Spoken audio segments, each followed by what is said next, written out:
I'm totally ready. Totally ready. This is going to be great. We're going to have fun. I don't have any curveballs to throw you.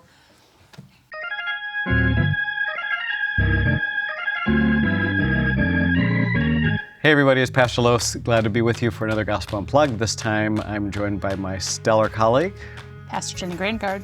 And we are continuing our journey this summer through the Acts of the Apostles, with our theme being Against All Odds. How did this tiny group of followers of Jesus become such an influence in the Roman Empire and eventually the world, all the way down 2,000 years to us?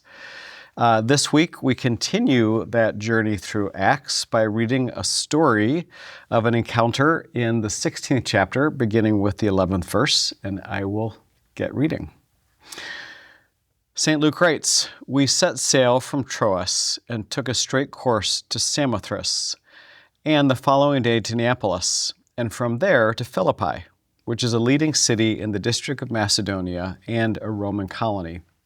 We remained in the city for some days. On the Sabbath day, we went outside the gate by the river, where we supposed there was a place of prayer. And we sat down and spoke to the women who gathered there. A certain woman named Lydia, a worshiper of God, was listening to us. She was from the city of Thyatira and a dealer in purple cloth. The Lord opened her heart to listen eagerly to what was said by Paul.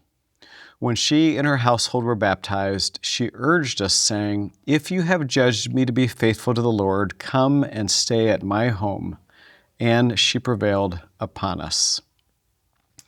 So, kind of a short interlude story. Lot of traveling they're in the midst of.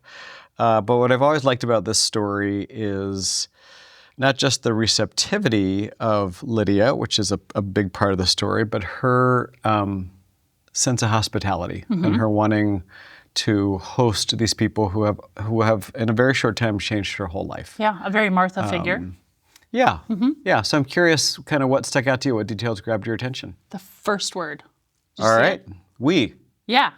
Okay, the first one comes a verse earlier, but it's the first time in Acts that it moves from they to we. Like Luke is with them. This idea that it could be that Luke was with them on this journey, and we get some really specific detail. It could be. Could be. It's kind of cool. I had to make a map. I know you can't see that very well. But to figure out where they were and where they were going. So they're basically going from the coast of what we know as Turkey up through the sea, the Aegean Sea. Oh, good. It is the Aegean Sea. To Neapolis and then to Philippi. And Philippi they're actually not supposed to go to Macedonia. Right before this, they were being told, don't go. And it was like the Spirit telling them not to go. But then Paul had a dream and he thought, maybe I am supposed to go. So they're trying to figure out, where should I go next? I think that's really helpful. But this word we and the details, so this is first like a geography. We get like half of this story is geography, which is kind of cool. But there's this movement in this from they to we. They go to a place of prayer because there's not a synagogue in Philippi. Why a river? Do you know? I do not. I just learned this today, so I'm very excited to share this knowledge. Know. It's so they could wash their hands before they prayed. It was important to have a place to wash their hands before you prayed. So kind of cool. But who do they meet but a bunch of women? And one of these women is a worshiper of God, which means she's a Gentile. She's not Jewish, but she's come to have faith in and is devout in her worship of God. The God of Israel. The God of Israel. Yep.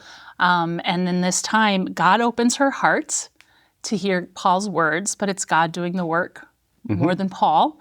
And her heart is open to what Paul has to say, which is that specificity around Jesus, who is the Christ. And her response to that is this hospitality. And I love this last line, right, where she's saying, "If you have judged me to be faithful to the Lord, come and stay at my home." And Luke's last line there is, "And she prevailed upon us." So Lydia's this woman who's not from Philippi. She's from further inland in Turkey. She's maybe established. She's got a household there. She's got wealth. We think in part because she has a household to host people. She's a businesswoman. She's a businesswoman and a purveyor of purple cloths, which Color of royalty. Color of royalty. Command at a better cost. Right. That's why Mount Olive's color is purple. Is it? No. Okay. I'm just It's kidding. like, oh, No. today I learned. Okay. No, but it's a symbol of wealth, right? And so here's this wealthy person. Here's this they and to we. Here's this Luke who might be in the midst, who throughout Luke and throughout Acts, we're getting this warning around possessions. We see in the Magnificat this warning to the wealthy. We see the camel going through the eye of the needle, which would be hilarious. I'll tell you another time why. But we see this they to we here because who is in this church? But you go back a few chapters and you see that this church is made up of people who receive Tabitha / Dorcas's garments. This church includes also the very poor and the very rich. And so there's this movement from they to we that can happen in the church, even for Luke, who never condemns the rich or says there are also times where Zacchaeus gives away half of his possessions or more. You can see others who use their wealth, like the Good Samaritan, even though it's a parable, to help other people. So he never falls into the common traps we do, where it's like lift up one at the expense of the other or the other way around. He's broadening our vision of the kingdom of God. And when you were talking about our theme, against all odds, I think there is something there. It's not only against all odds that these disciples and become apostles, create this church that has now become a worldwide phenomenon. It's that it's almost against their best interests or their best judgments. There's something there against all odds or against our best ways that we think things should go. Who's going to be included?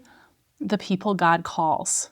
I love that verse that we read a few weeks ago in chapter 2, because I think it pertains to Lydia, the one whom God has called, right? From Acts 2, verse 39, for the promise is for you and for your children and for all who are far away, everyone whom the Lord our God calls to him. That's the kingdom of God. That's the church. I think that's cool. I do too, and I feel like there's a hidden promise in here too. A lot of Acts is about Paul's missionary journeys, and we hear, I was at one place, I preached, I lived with him for a while, things went great. Went to another place, was there for a while preaching, there were converts, things didn't go great, I had to leave at night. But it's usually I find a place to preach and teach and something happens. And the couple for opening verses here, we went to Troas, then Samothrace, and then Neapolis. From there we went to Philippi. They're just bouncing around. Yeah. And there's no stories about successful preaching or unsuccessful preaching. Yeah. It's just kind of it feels like this is one of those times where you drove later than you wanted and you can't find an open motel. And so you drive from one small town to another, to another, to another, and you're kind of at your wit's end. And then finally they find someone. And so I think that one of the promises there is kind of keep being faithful. The Spirit will open hearts. The Spirit will find a place for you. You will end up having success, or you will have an impact. And as we read, Lydia becomes a pretty significant person and leader in the early church. This businesswoman who prevails upon them to accept her hospitality once she's discovered, the joy of the gospel. Yeah. So I think that's fun too. I think that's pretty cool. So per usual, we have a question or two to leave with our listeners as we get ready for church on Sunday. So curious what questions you want to ask. Well, it's summertime. Sure is. And, when I'm not at work, I'm hopefully up at the lake. So here's the first question. Like we saw at the beginning of the story, we had the apostles and Paul and Luke. They were looking for a place of prayer outside of the synagogue. There wasn't a synagogue for them to go to. Maybe there's a church where you're at, or maybe you're somewhere where you don't have quick access. So when you're away from church, where do you look for places of prayer? First question. Yeah, and these days, it's rare not to have a place where you can stream. Yeah, that's true. A little reminder. No, but I do remember when we were kids and on vacation, there's no internet. Yeah. And we would either look for a local church, or sometimes we would have church around the breakfast table. Mm-hmm. And I have phenomenal memories of that, which is something we all can do. Yeah. Read a passage, pray, just to mark that Sabbath. Keeping Sabbath is always a good thing. Yeah. Yeah, for ourselves especially. Okay, so second question. Thinking about this from they to we, who are you surprised to worship with on Sundays or other days? Who's the they that's become a we? Oh, nice. Yeah. Yeah, I like the phrasing it that way. Which means if you're not sure of the answer, come to church, look around. I didn't know they were there.